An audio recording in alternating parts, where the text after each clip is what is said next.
नमस्कार दोस्तों, उषा की आवाज चैनल में आप सभी का स्वागत है। हमारी आज की कहानी है अभागी गुंजन। कितनी अभागी हूँ मैं, मेरे जैसी अभागन भी हो सकती है कोई दुनिया में।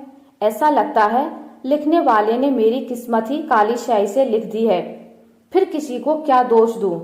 बचपन से लेकर आज तक बस सबकी सुनती ही आई हूँ।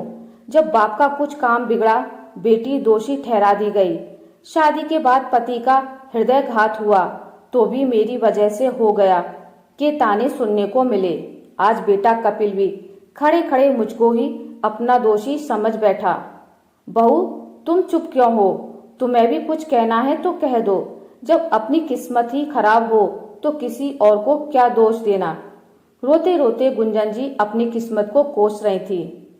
नहीं माँ जी, आप क्यों खुद को कोसती हैं? ये तो इनकी मति भ्रष्ट हो गई है जो आपसे ऐसे बात करके गए, और मैं क्यों आपको कुछ कहूंगी।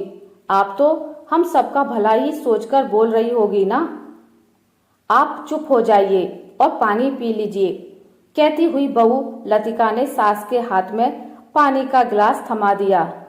गुंजन जी अभी भी रो रही थी। रोते रोते बस अपनी किस्मत को कोसती जा रही थी।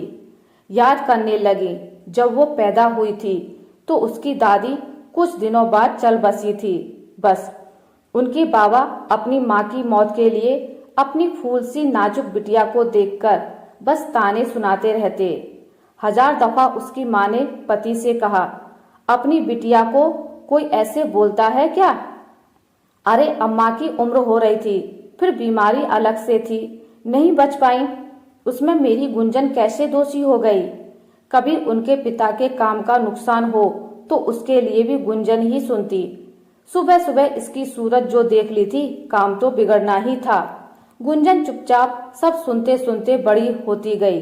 बस एक माँ का ही सहारा था, वो भी बेटी की शादी कर चल बसी। मायका तो फिर छूट ही गया। शादी करके ससुराल आई तो पति के साथ कितना भी निभाने की कोशिश करती पर नाकामयाबी हासिल हुई। बस दोनों जिंदगी काट रहे थे, जिम्मेदारी निभा रहे थे। पति किसी ऑफिस में लिखा पढ़ी का काम करते थे। एक दिन हाथ में पेन पकड़े पकड़े ही हृदयघात से इस दुनिया से चल बसे। गुंजन अभागी की किस्मत में कोई अपना सगा कहने को बस एक 4 साल का बेटा ही रह गया था। बेटे को बड़े जतन से पाल पोसकर बड़ा आदमी बनाने के सपने देखती रहती थी। सिलाई कढ़ाई के काम में दक्ष थी तो जीविका चल रही थी। बेटा बड़ा हुआ तो वो कभी कभी सिगरेट दारू का सेवन करने लगा। लाख समझाने पर समझता, कुछ दिन बंद रहता फिर शुरू कर लेता। किसी तरह ग्रेजुएशन करवाकर गुंजन ने उसकी नौकरी लगवा दी। साल भर बाद बहू भी आ गई। कुछ दिन तक कपिल लतिका के साथ बहुत अच्छी तरह से व्यवहार करता रहा, पर एक दिन वो शराब पीकर आया और लतिका के मना करने पर उसको मारने लगा।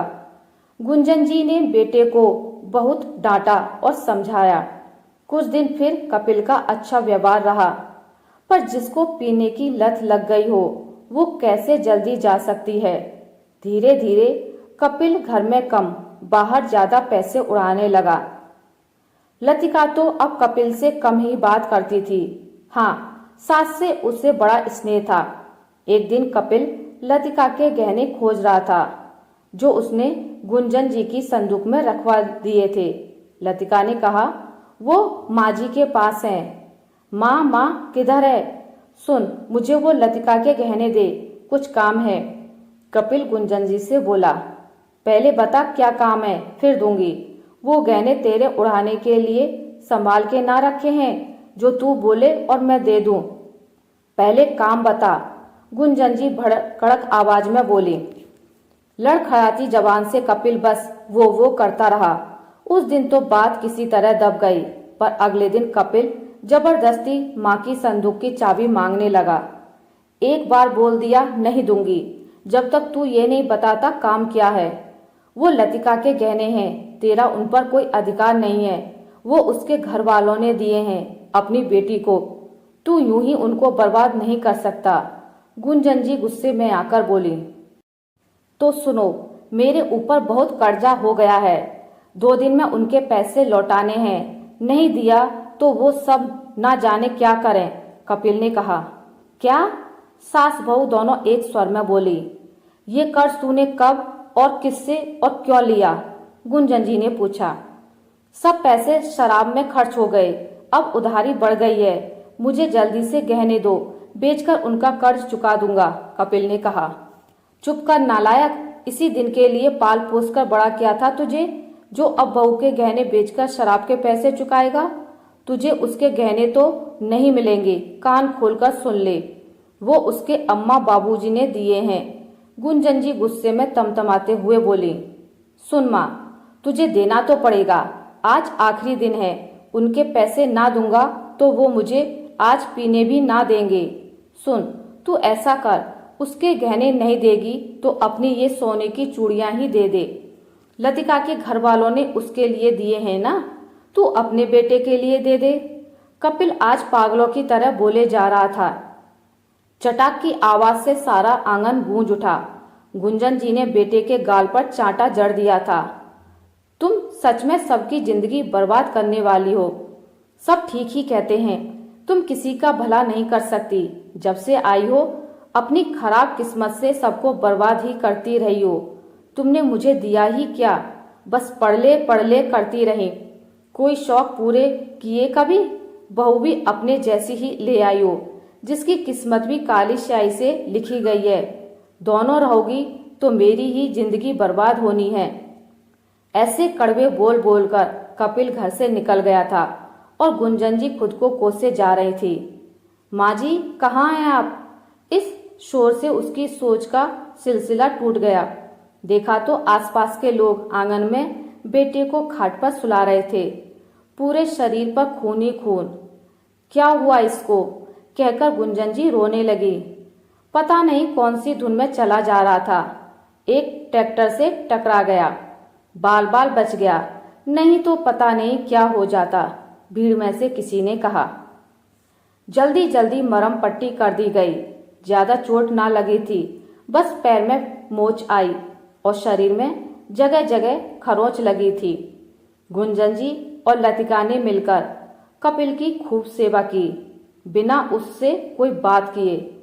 गलती करने वाला इंसान जब जानता है कि उसने गलती की है और सामने वाला चुप है तो बात और ज्यादा चुभती है। बस यही कपिल को महसूस होने लगा था। कपिल दोनों से नजरें नहीं मिला पा रहा था। एक शराब के लिए वो माँ को क्या क्या नहीं सुना गया था। आप दोनों मुझे माफ कर दो, आज के बाद मैं शराब को हाथ नहीं लगाऊंगा। मैं दोस्तों के संग कभी कभी ज्यादा पी लेता था, इसलिए कर्जा बढ़ गया और मैं परेशान हो गया था। कपिल नजरें नीची करके बोला। ये ले मेरी चूड़ियां, बेचकर कर्ज उतार ले, पर वादा कर आज के बाद शराब को हाथ ना लगाएगा। गुंजन जी अपनी चूड़ियां देते हुए बोली। चूड़ियों को हाथ में लेकर माँ को वापस पहनाते हुए कपिल ने कहा, ये तेरा आखिरी गहना बचा है माँ, इसे भी बेच दूं? मेरे लिए तुमने सब तो बेच ही दिया था, इसको संभाल के रख। गुंजन बेटे की बात सुनकर खुश हो गई।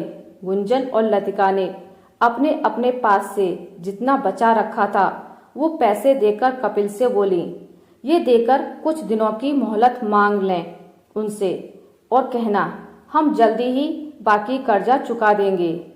कपिल पैसे लेकर रोता हुआ बोला, माँ आज के बाद ना कहना तू अभागन है और ना ही तेरी किस्मत काली स्याही से लिखी गई है। वो तो मैं ही बदनसीब हूँ जो अपनी किस्मत वाली माँ को पहचान ना पाया, और तेरी बहू के दिल को भी, जो मेरी हर बात बर्दाश्त करते हुए भी मेरी सेवा करती रही। मैं ही अभागा अपनी किस्मत समझ न पाया। गुंजन जी ने बेटे को गले लगाकर कहा, अब लग रहा है मेरी किस्मत अच्छी हो गई है, बड़े भागों वाली हूँ मैं, जो ऐसे बेटा बहू मुझे मिले।